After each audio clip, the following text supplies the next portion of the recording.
है दोस्त, लेकिन कह रहा है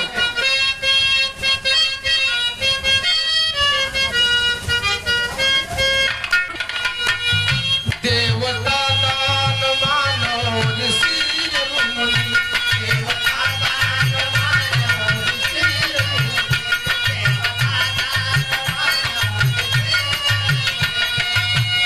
साप पाप करने पे सबको सताया गया,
इंसान का कर्म इंसान को उत्थान और पतन की ओर दोनों ले जाता है। जैसा कर्म होगा वैसा उसका फल होगा।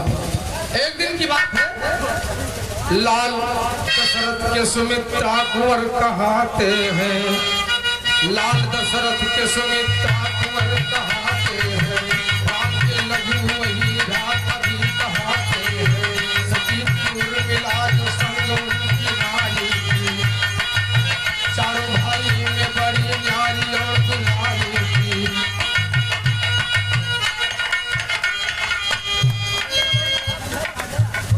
लाल दशरथ के सुमित्रा कुंवर कहाते हैं, राम के लघु भ्राता भी कहे वो जाते हैं, उर्मिला नाम की जो सुंदर उनकी नारी थी, चारों भाई में बड़ी न्यारी और प्यारी है, लेकर पति को एक दिन वो चली जाती है,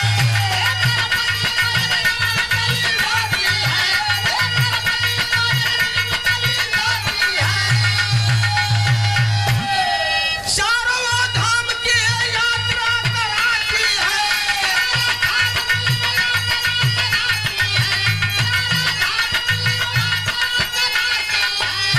चारों धाम की वो यात्रा कराती है। ध्यान रख सब। लक्ष्मण की पत्नी उर्मिला अपने पति को लेकर चारों धाम की यात्रा पर गई है, गई है और घूम घूम कर सबका दर्शन करवा रही है। थोड़ी सी गलती हो गई, उन्होंने कहा कि चलो बगल में कैलाश पर्वत है, कैलाश पर भगवान भोलेनाथ निवास करते हैं, चलिए वहां भगवान का दर्शन हो जाए। और भगवान भोलेनाथ के पास जब गई, भगवान गड़बंगी रूप देखकर एकदम लक्ष्मण हंसने लगे। ये बताइए, ये भगवान है, मक्खियां भी बिना रही है इनको, तमाम अंग में भभूत लपेटे हुए हैं, ये देवता कहलाने के काबिल है। अब यही बक रहा है, अरे उर्मिला कहीं प्रभु पतिदेव ये भगवान है, इनको कुछ मत बोलिए। लेकिन वो बोल गए, मुझे तर्ज मिला, कह रहा है तर्ज मिला, अरे गौर गौर कैला,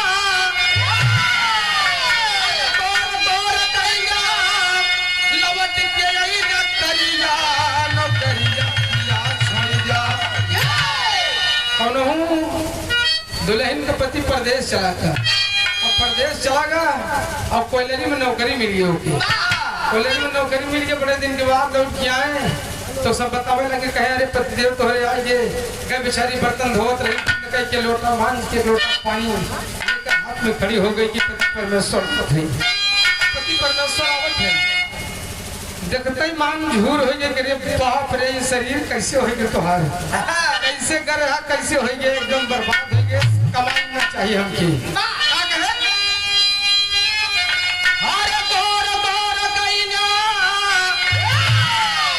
लवट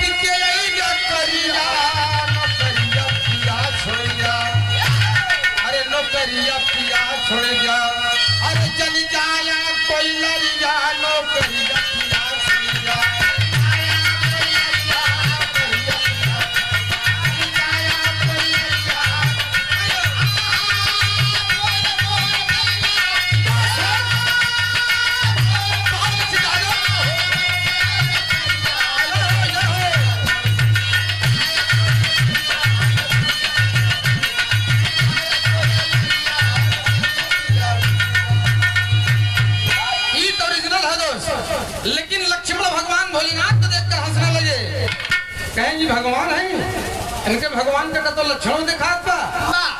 कहे चोर चोर हंसे, अरे चोर चोर हंसे लखन, देख के सूरतिया भगवान कैसे माने ला तो चली जगतिया भगवान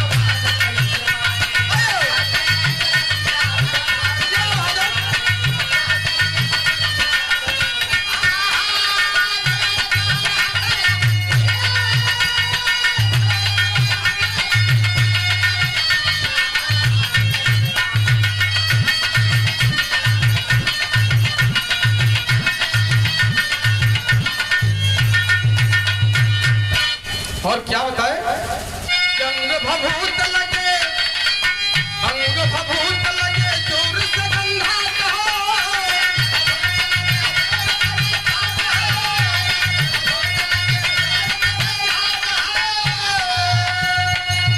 देहिया पे सगरौ माँ माछी भिन भिना कहो,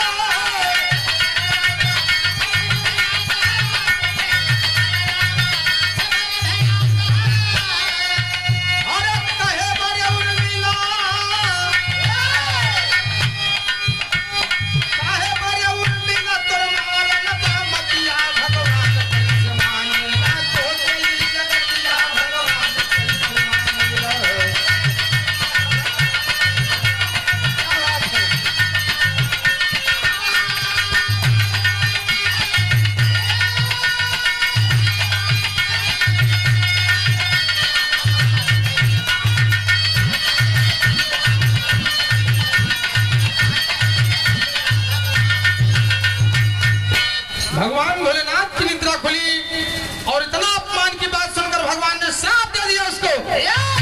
जाओ मैं तुझे श्राप देता हूँ, जब से आया है तू कुत्ते के जैसे भौंक रहा है, जा तू कुत्ता हो जा।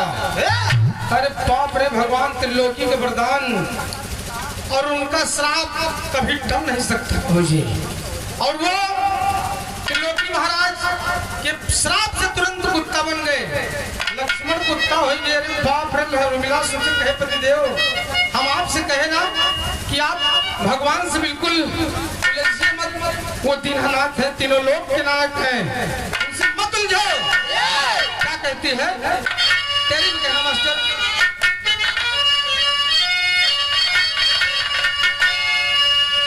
अरे मोरे राम नयन से बरसे सुंदर मोतिया, अरे मोरे राम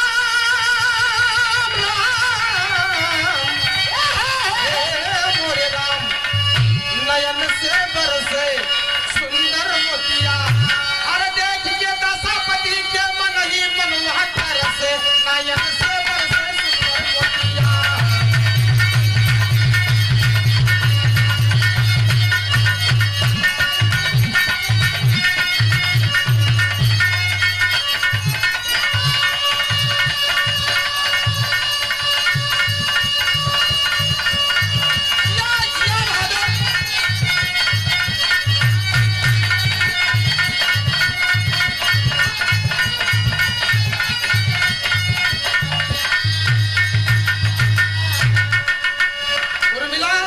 रोने लगी, अपने पति के कुकृत्य पर रोने लगी और कहा पतिदेव मैंने बार बार आपको कहा, बार बार मैंने मना किया, आप मेरी बात को माने नहीं और आज उसका खामियाजा आपको भोगना पड़ा।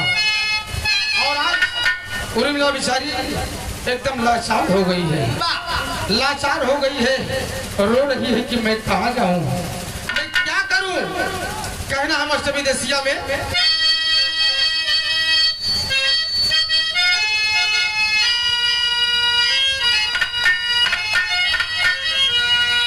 अरे उर्मिला रोवाना लागी, मन में सोचा न लागी, जर जर बहे लागे आँखी से नैना।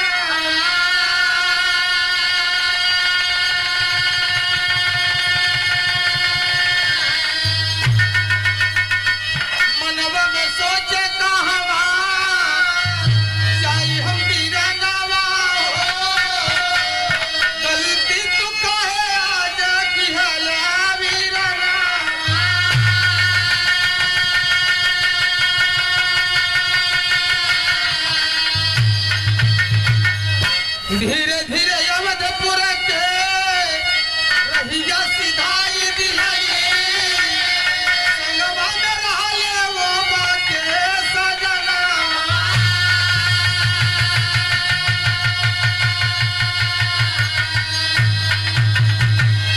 भगवान राम के दरवाजे पर अवधपुर में आई और आई घर में घुसना चाहा। जैसे ही घर में घुसना चाहा द्वारपाल ने रोक दिया, रुक जाओ। तुम कौन हो, कहाँ जा रही हो? कहा कि रे भैया मैं उर्मिला हूँ, ये मेरा पति लक्ष्मण है। तुम्हारे जैसे बहुत से चार समीस आते हैं, तमाम मायावी लोग आते हैं। मेरा लक्ष्मण कुत्ता है, कुत्ते से मेरा लक्ष्मण की उपाधि देती हो तुम? हट जाओ यहाँ से। राम को संदेश गया। भगवान राम दरवाजे पर आए बाबू जी और आए, कहा बोलो क्या बात है? उर्मिला अपने सारे दास्तान को बताने लगे, लेकिन राम ने कहा नहीं, बहुत मायावी देखे है हम, तोरे जैसे तमाम मायावी देखे हैं, लंका में मायावी के खान रही। भगवान राम से उर्मिला बता रही है, क्या कहे?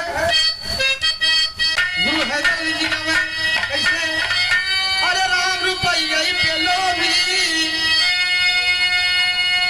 राम रुपया पे लोभी, कैले थानेदार हर रुपया पे लोभी।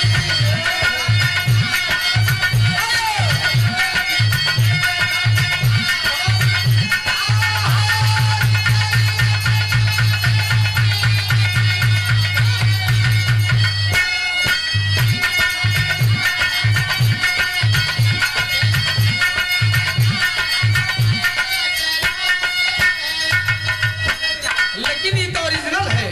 उर्मिला बता रही है, हाँ भैया ये आपके अनुज लक्ष्मण है, मैं उनकी पत्नी उर्मिला हूँ। कहना कैसे हुआ ये सब? कहा राम सजनमई पे कॉपी, अरे राम सजनमई पे कॉपी, कैले त्रिपुरार हो सजनमई पे कॉपी।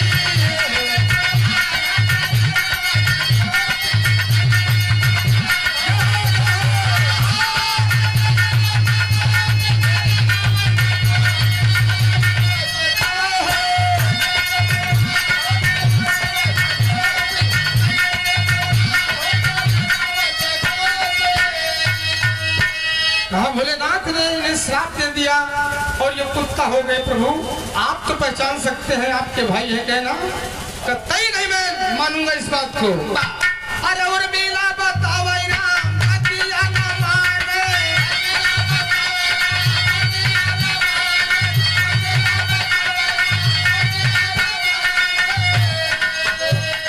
अपना बीरनवा के नहीं पहचाने,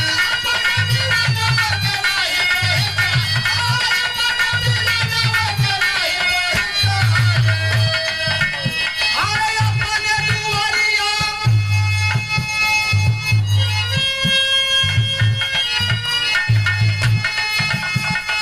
अपने दुआरिया सजी हद तकार हो सजनावे के कोपी।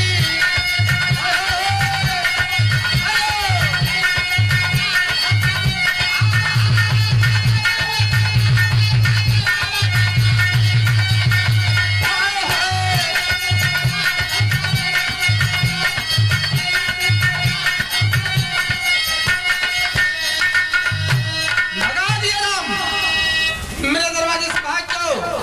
उर्मिला आज गर्दन की ठोकर खाने लगी बाबू जी, और घूम घूम करके वो परेशान है कि मैं कहाँ जाऊं। सोच रही है कि मेरा जीना ठीक नहीं है। क्या करती है?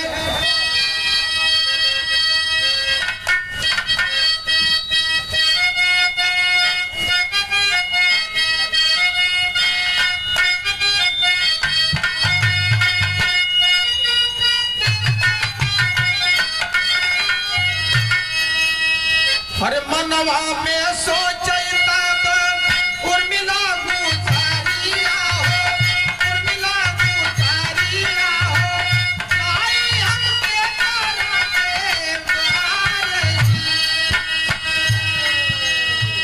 दुल्हो नया नवा से झर झर बरसेला, झर झर बरसेला, लागे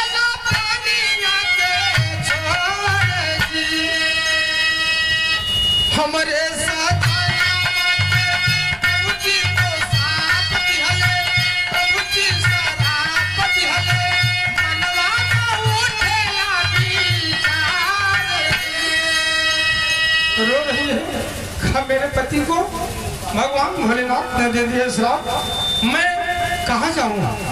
और ये सोचते सोचते एक पहाड़ की चोटी पर पहुंच गई। बाबू जी पहाड़ की चोटी पर पहुंच गई और क्या करती है, कह रहा हूँ तर्ज मिला।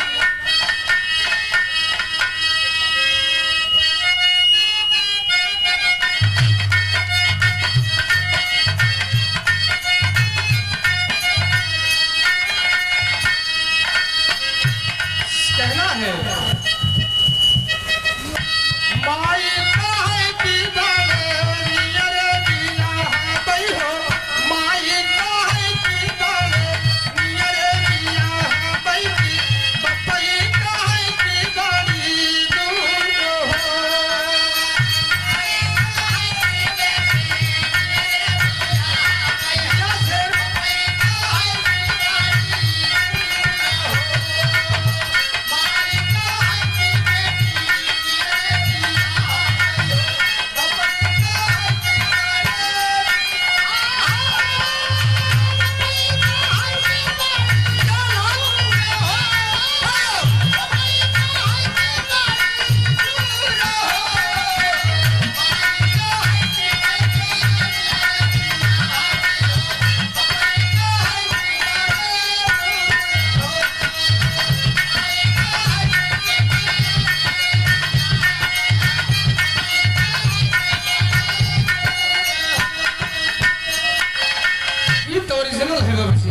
लेकिन उर्मिला सोच रही है हर कैसे भी पतिया गाई, करे तू मरवा जाई, कैसे भी पतिया गाई, करे तू मरवा जाई, मनवा में उठला विचार हो, कैसे भी पतिया गाई, करे तू मरवा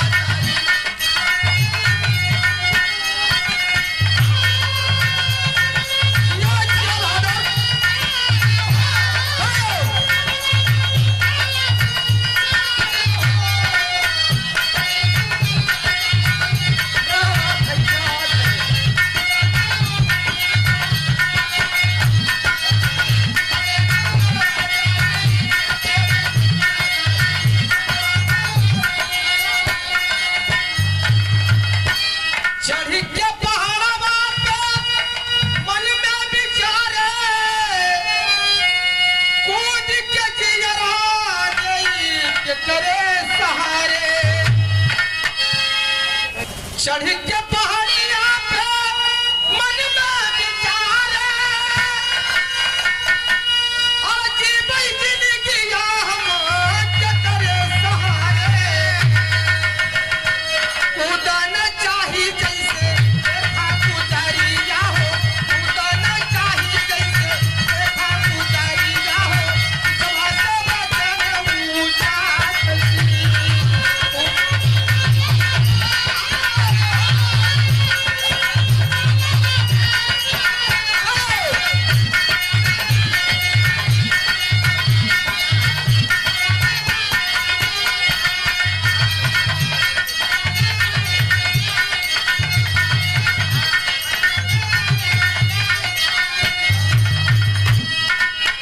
और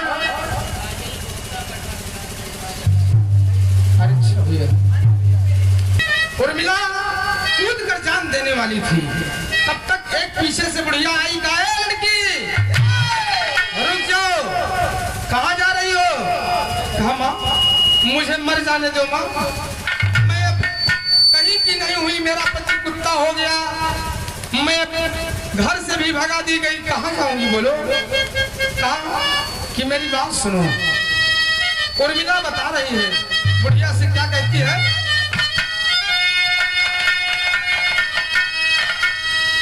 तर्ज मिला। तोरे गौवा के पछवरवा, हरे गौवा के पछवरवा, गौवा के पछवरवा चांद जब निकले, धीरे धीरे नदिया किनारे चली, गौवा के पछवरवा चांद जब निकले, धीरे धीरे नदिया किनारे चली।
ओरिजिनल है, लेकिन आप ध्यान दें, ये बात कहीं छोड़ दे। उर्मिला को समझाने लगी कि तुम मेरी बात को मानो और तुम्हारा पति फिर से ठीक हो जाएगा। उर्मिला ने कहा कि मां मैं क्या करूं? बोलो। कहा एक काम करो, तुम यहाँ से चली जाओ, यहाँ से जाओ गोमती नदी के तट पर चली जाओ, और गोमती नदी के तट पर जाकर वहीं पर अपने हाथ में कटार लेकर अपने पति की गर्दन को काट करके नदी में फेंक दो। कहा कि माँ ऐसा कैसे हो सकता है माँ? वही कहती है कि माई यशोदा मिला कि माई यशोदा अरे पर जो नारी भयल कन्हैया तोर माई यशोदा।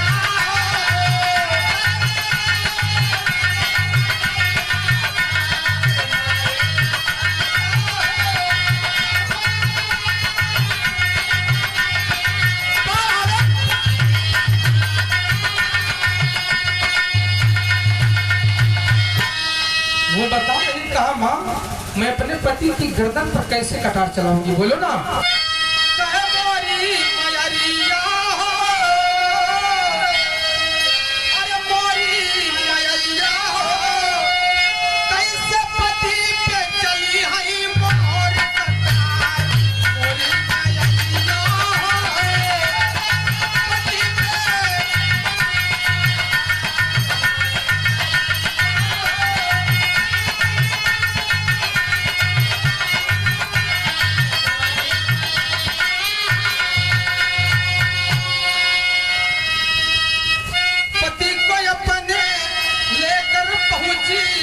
गोमती नदी किनारे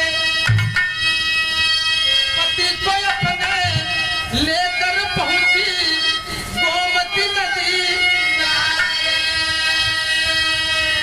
हाथ में अपने लिए खड़ग है माता जी के सहारे मोरे माया हो मोरे सजनवा हो।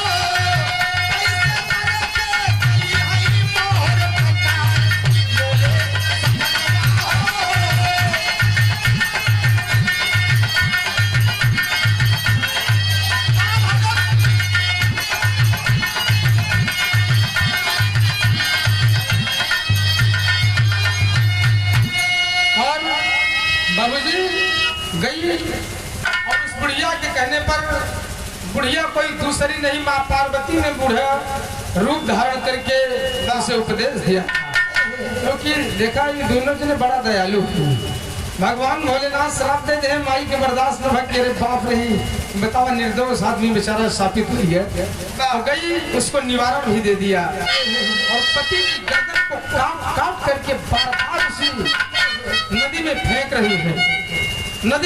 रही है और वो गर्दन उड़ के आ रही है कुत्ते के गले में फिर लग जाए, जुड़ जाए बार बार, लेकिन वो काट रही है बाबूजी। क्या करती है हमारे कहना है,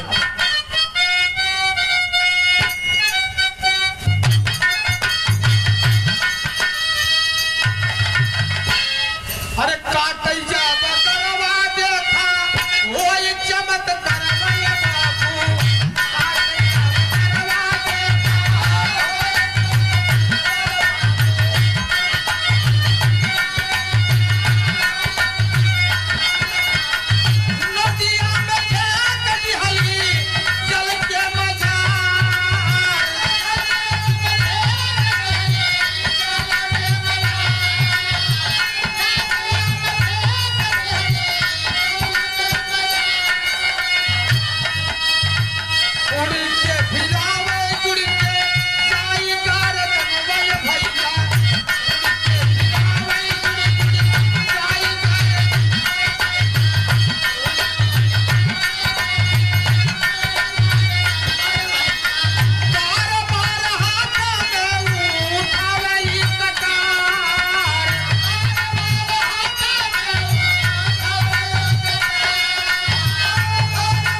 99 बार उसने काटा और बार बार जुड़ जाए, लेकिन जब 100वीं बार काट करके उसने फेंका, तो 100वीं बार जब काट कर फेंका तो वहां से लक्ष्मण की सुंदर प्रतिमूर्ति, लक्ष्मण स्वयं साक्षात प्रकट हो गए।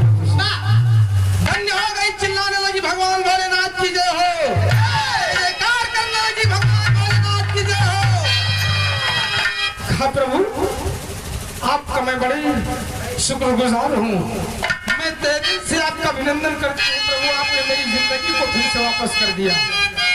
और वहीं पर शोर होने लगा, तमाम शोर सुन करके लोग जुड़ गए और वहीं पर भगवान भोलेनाथ की स्थापना किया बाबू जी। और भगवान भोलेनाथ की स्थापना करके वहां पर भगवान की सबने पूजा किया और उस जगह का नाम लक्ष्मणपुर रख दिया, क्योंकि लक्ष्मण की वजह से उसका नाम लक्ष्मणपुर हो गया। और लक्ष्मणपुर जब हुआ तो क्या होता है, एकदम आखिरी हुआ।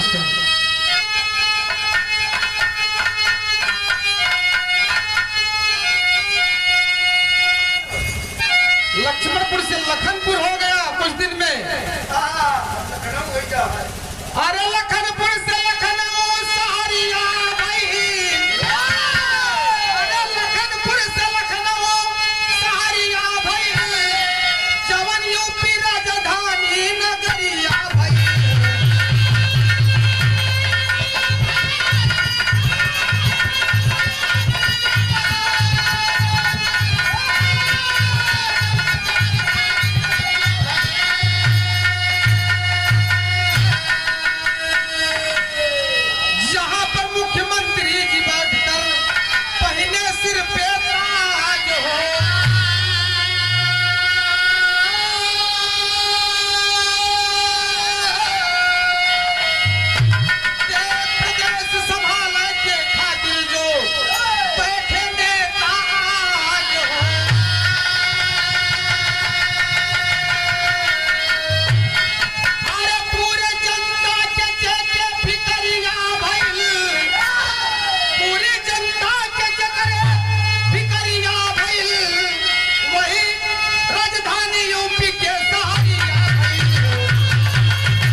लक्ष्मणपुर से लखनपुर हुआ, लखनपुर से लखनऊ हो गया बाबू जी।